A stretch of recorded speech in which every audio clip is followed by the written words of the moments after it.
पहला अवतार तो तूने सूअर का ही लिया था, बराह का अवतार लिया था भगवान ने। बोलो बराह देव भगवान की। देख लल्ला, मैया भी ज्ञानी हो गई है। मैया ने कैसे पहचान लिया कि तू सूअर था किसी जन्म में। कन्हैया कहते हैं, अरे मैया ही नहीं, बाबा भी बड़े ज्ञानी हैं, अभी आने दे उनको। मैया ने फिर ले जाकर दोनों को स्नान कराया, फिर श्रृंगार करके बिठाया। बंधुओं, भगवान की छवि इतनी आकर्षित करती थी कि गोपियां किसी न किसी बहाने से मिलने के लिए आती थी। अब गोपियां जब आ रही हैं बार बार, तो क्या कहती हैं कि बार बार हम आती हैं, यशोदा पता नहीं क्या सोचेगी। और किसी दिन अगर लल्ला अच्छा व्यवहार ना करे तो सोचती कि नजर लग गई। तो मन में ये जब विचार करती तो क्या कहती हैं, लल्ला हम तो रोज आती हैं, अब तू भी आना शुरू कर दे, अच्छा भला चलने तो लग पड़ा है तू। कन्हैया ने विचार किया कि इस बात तो सही है, अब मुझे भी यात्रा करनी चाहिए। और जब गोपी खुद निमंत्रण दे रही है तो मुझे तो जाना ही चाहिए। भगवान भी गोपियों का मनोरथ पूर्ण करने के लिए सोचते हैं। और ब्रज में जब बाहर निकलते हैं तो और भी गोप ग्वाल जैसे ही घर से बाहर निकले तो और गोप ग्वाल पूछा उनसे नाम। सारे ग्वाल खड़े थे तो कोई पहले से पूछा, बोलता है मधुमंगल, सुबाहु, सुबल, सुभद्र, मणिभद्र, श्रीदामा, मधुकुंड, विशाल, रसाल, सनानंद। एक और ग्वाल खड़ा था, अरे तेरा नाम क्या है? कहता है मेरा नाम मनसूखा है। कहते मनसूखा नाम तो है, लेकिन तू तो तन का भी दुखा लग रहा है, हड्डी पसली निकली हुई है तेरी, घर में क्या माखन नहीं है? मुंह लटका के कहता है क्या कहूँ भाई, बड़ी बुरी बात है, ना ही पूछो तो अच्छा है। कहते क्या हुआ? कहते गैया को चरा के हम थक जाते हैं और मैया और बाबा सारा माखन जाके मथुरा में बेच देते हैं। अच्छा, वो मथुरा में बेच देते हैं, ये तो गलत बात है।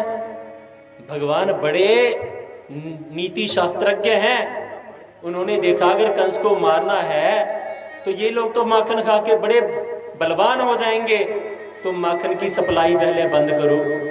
और सप्लाई बंद कैसे होगी? माखन चोरी करके होगी। फिर बाकियों को पूछते हैं, अरे तुम्हारा क्या? कहते हैं महाराज हमारा भी यही है।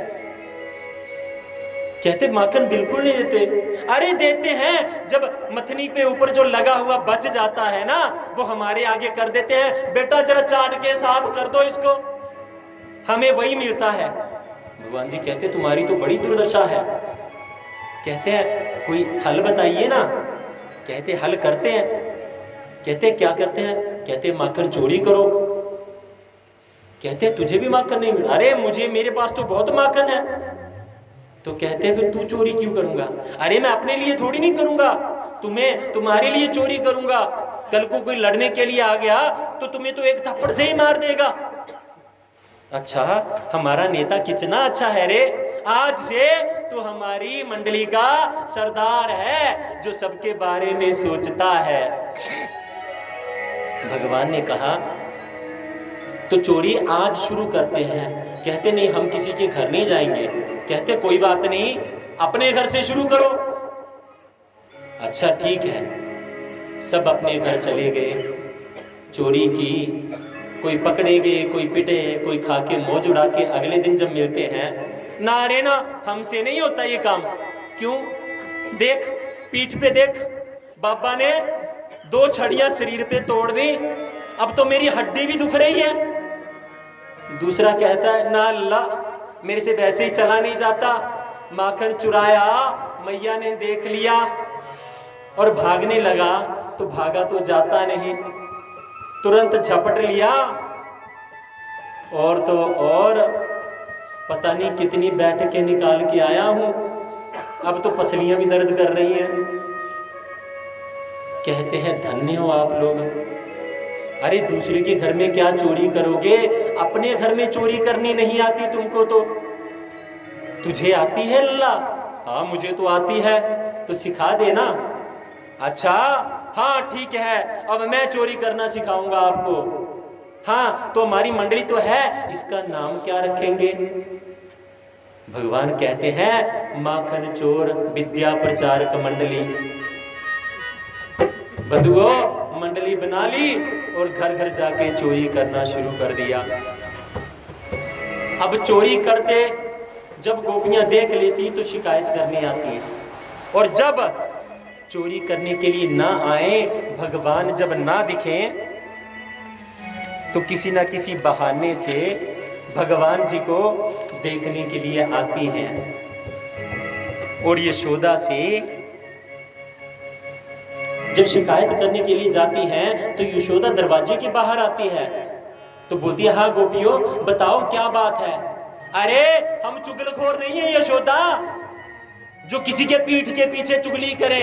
अरे लल्ला के दर्शन करने हैं ना उन्होंने, तो बहाना तो लगाएंगी, किसी के पीठ पीछे चुगली नहीं करेंगे। बुला अपने छोरा को, सामने बुला, सामने बैठकर शिकायत करेंगी, हम चुगली नहीं करती। मैया बुलाती हैं लल्ला को। बंधुओं बड़े अच्छे शब्दों में गोपियां जो हैं भगवान पर उलाहना लगाती हैं। क्या कहती हैं? चोर चोर चोर यशोदा के